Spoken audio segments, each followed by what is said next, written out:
and welcome to yet another edition of Fut-Afrique. I'm Sizwe Mabena, joined by my brothers, Brian Mofokeng, as well as Timothy Batabaire. Now, for those of you that aren't in the know, Brian, a long-serving journalist and football commentator for close to 20 years now, if not 20 years, Brian?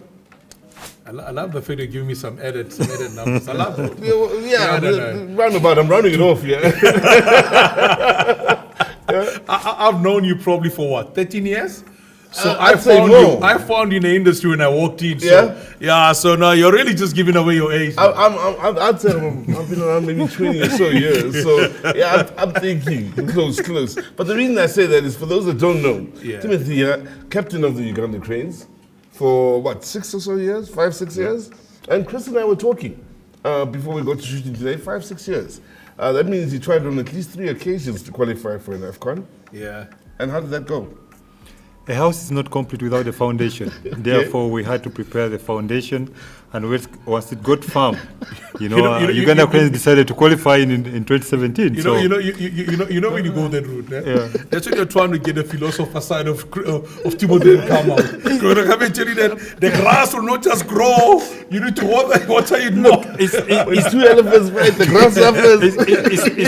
It's the same when we say that Bafana is coming back to the AFCON.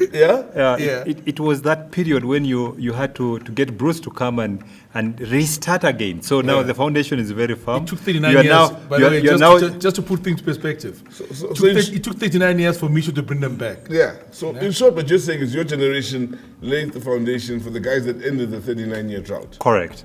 So it's an important generation. Yeah. No, it is. You know? Yeah, no.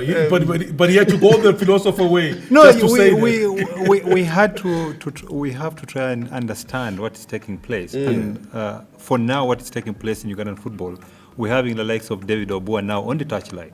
So the same generation that laid the foundation now is getting into that coaching process to try and make sure that the foundation remains as firm as possible to produce more of those players, so that our presence on the African Cup of Nations will be of consistency. But you know what is good news for Uganda? Is that in 4 years' time, they are going to be in the AFCON tournament. Yeah. And they're guaranteed. They're guaranteed. There's no about it. So they're guaranteed. But here's what I'm saying. Actually, it's not a guarantee. There are 3 countries that are hosting. That's Kenya, Tanzania, and Uganda. Yeah. Should one of them fail to meet the requirements, then the 2. So it's not a guarantee. But I'm saying you are going to be there. You know what I mean? He's part of the people organizing to make sure the grass is actually better. So you're guaranteed. The reason we all started off with that angle, Tim, is from a playing point of view. Yeah. You know something none of us know. I've always had the feeling that to qualify even for a World Cup, it's tougher from an African point of view because it's so difficult to see who's top this year, who's top next year, and to go through the traveling that goes into qualifying and the different nations you play in different styles. Same can be said for an AFCON. You tried on so many occasions and found it tough. Yeah. Tell us about those difficulties. No, I think African football has grown in leaps and bounds. West Africa and North Africa, they understood the business part of football before the rest of Southern region and East Africa. That gap has now shrunk. We have caught up. Now we are competing. Many East African countries are exporting talent to Europe, where only the likes of Nigeria, Ghana, Tunisia had a monopoly of that. So the competition has reduced. Uganda, our first products, major numbers was South Africa. Myself, David Obua, Postnet Omonyi, Dennis Onyango. It is that crop of players that took that professionalism back home to be able now to start competing to qualify. So most African countries now have embedded that into their game. That's why you cannot easily predict which country will outcompete the other during the tournament. But also, which is very important, I love the fact he's talking about that part. One country that I believe actually has advanced more than all the other countries in the region, because remember Ethiopia is part of the founding members of CAF itself. But it is how Tanzania actually come up and become the powerhouse in that eastern region. Yes, when you talk about competition amongst them, is a different story, because Uganda will beat one this time, will be that. And also I love the way the female side is actually coming up very well. From a Tanzanian point of view, it is accepting the invitation to play in your COSAFA tournaments. Yes. And the same story Uganda, COSAFA tournament, because outside of playing the CECAFA tournament, you're able to play something different. And that's been a key thing for them. That's the point I was going to make now about the East. There are the opportunity to work the CECAFA tournament, both club and country, out in the East some years ago. And we know how important the COSAFA tournaments are for the southern region and how they've seen countries like Namibia benefit. And I think also CECAFA is maybe doing better than where WAFU and other regions are doing, and that because you are able to have it when and if you can on a regular basis, it's helped you up your game and compete. It is indeed. Yeah. So nice to see the likes of Uganda, the likes of Tanzania, Kenya as well. Kenya as well. Yeah, rubbing shoulders with the best in the continent and exporting players and showing us what they can do from a footballing point of view. Yeah. So we're breaking down the different groups in Cote d'Ivoire. Come, a few weeks time now? Oh, it's only a week now. A week now. Yeah. You know, so the moment of truth is just about on us, and we've moved up to Group E. Now, again, one has to acknowledge the fact that when you look at the teams in Group E, it's very difficult to separate the men from the boys here. Two former champions, Tunisia and South Africa, Mali, former finalists, and then there's the dark horse, Namibia. I say dark horse because we know what Namibia has been doing in the southern region in COSAFA tournaments over the last 10 years. But dark horse indeed. Gentlemen. I mean, when you talk, something that South Africa, and I saw a lot of stories that are coming out, and they're saying good news for Bafana because Mali's been hit by injuries, you know. And when you look at the squad of Mali and look at the players that are out and the players that are coming in, you realize that it's not just quantity replacing quality. It's actually quality coming in to replace quality. So, you know, overall, they do have a very solid squad that they're bringing in. You know, when I saw the injury stories coming out and I realized that they've got Serena Tukuru who's actually coming as Boubacar Traore. Boubacar Traore is a former youth player who's coming into the fold. A player that actually did very well when we played in a previous tournament, where he was one of the teams that actually won the 2019 Under-20. That is tournament from an African point of view. So he comes there with massive stuff. Just moved from Wolves, from Mets recently. So he's one of those that is coming into the squad. So that's another story to talk about. I mean, I remember when you saw the names, the preliminary squad, and I saw Matluti's name, I was like, he never made a cut. So that tells you something. Yeah, it tells you something about the quality they that have. in itself tells you something. Within the Tunisian squad, you know, because of the player that coming in. You know, Sleet is going to be there. Sakni is now going to be sitting at a different table with the likes of Rigobert Song for the amount of tournament he's been at. So that's another one to talk about. But you mentioned the fact that the two former champions in a group. And then you have a Mali who, for everything they've done, Seydou Keita, was probably thinking to himself, what was I to do to actually win the tournament? How did we not win the tournament? When he was there. When he was because there, they looked absolutely brilliant at the stage. But that also talks about the competition, as you mentioned, that there are certain teams that have certain good players, but not a solid team. Sure. So now you just mentioned Namibia, for an example. Namibia going to come in here as dark horses. One, because of everybody will know Shalulile from what Sundowns have been doing over the years. He's a household name now. He's a household name. Everybody knows him from club point of view. Yeah. So they know him. But there are other unsung heroes in the team. Your Petro Shitembi comes into the team. Your Rian Hanamu who play for cheaper. You know. You talk about Dion Hotto coming into the fray. So you got so many players that are playing their trade in South Africa. That for me worries me when South Africa has to play Namibia, to say it's no longer the same South Africa that beat Namibia 4 in a Benny McCarthy in 1998. The different South Africa against a different Namibian team now. So I believe that this is one group where I sit down and I say, sure. But you know, Brian, there's something that's very interesting when you see Shaulile playing for Sundowns. If you look critically at how Sundowns plays, they are always in possession of the ball, which gives him more time to position himself, recover, and try to get into those positions. Playing for Namibia, the defensive part of Shaulile will be required to try and neutralize the likes of Tunisia, South Africa.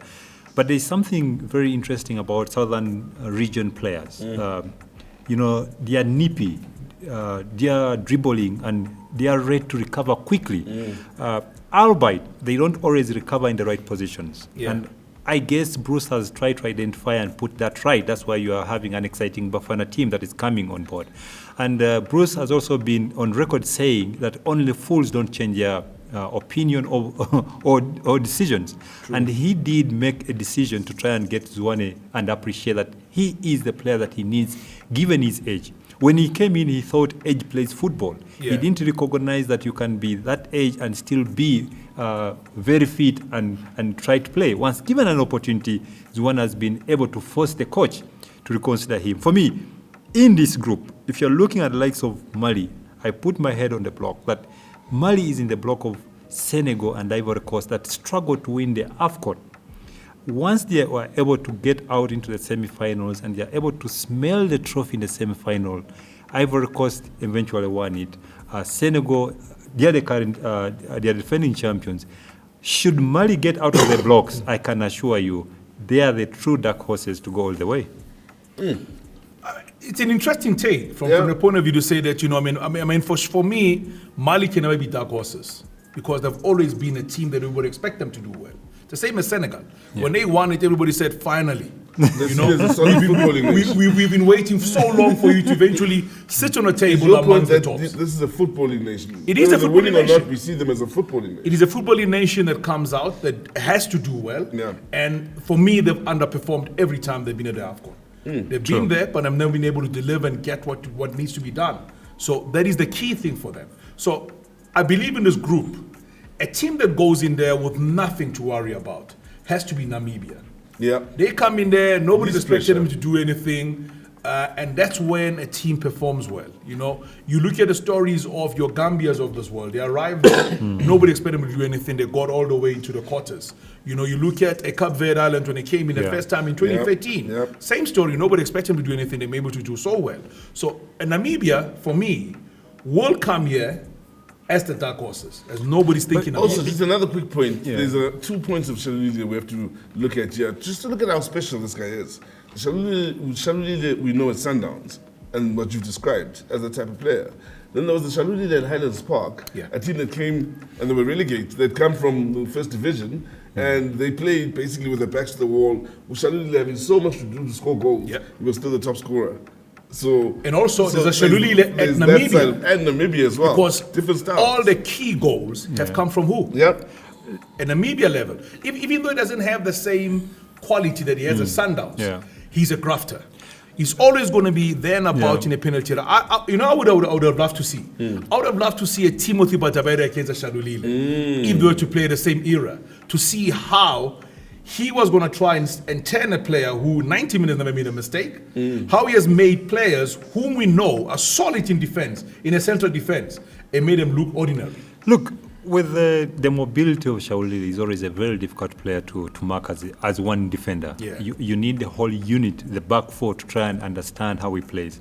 You don't need to go you and Maduka and everybody else around you. As well to come and help you. Shalulile, you can easily mark him through the zone. The zone discipline during play can be easily neutralized. Shalulile. What is happening with Shalulile is he's running off the shoulders of the defenders, and it's very nippy, he's very quick. So he is a finisher. We have had the likes of those finishers in the likes of Collins Mbesuma. Sure. What made Mbesuma the player that he was Ladebe. Ladebe would go everywhere on the field of play. The service to Mbesuma was always finding him in what somebody called the kitchen, and he was able just to prepare to serve the food to the fans of Kaizer Chiefs. So Shalulile is that. But the moment the likes of South Africa, Tunisia, Namibia keep him in the defending third, then he's going to be very far from the goal mouth. So he will not be very effective in that. So the more they play him in the defensive role, it will be a disservice to Namibia. Do we dare try and guess which teams will get out of this group?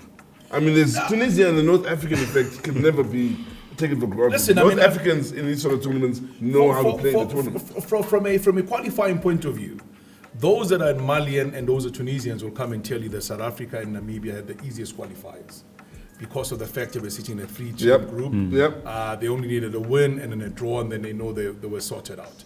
Namibia, for me, shocked Cameroon. Yes, sir. So you can't write that off. You can't just say that happened.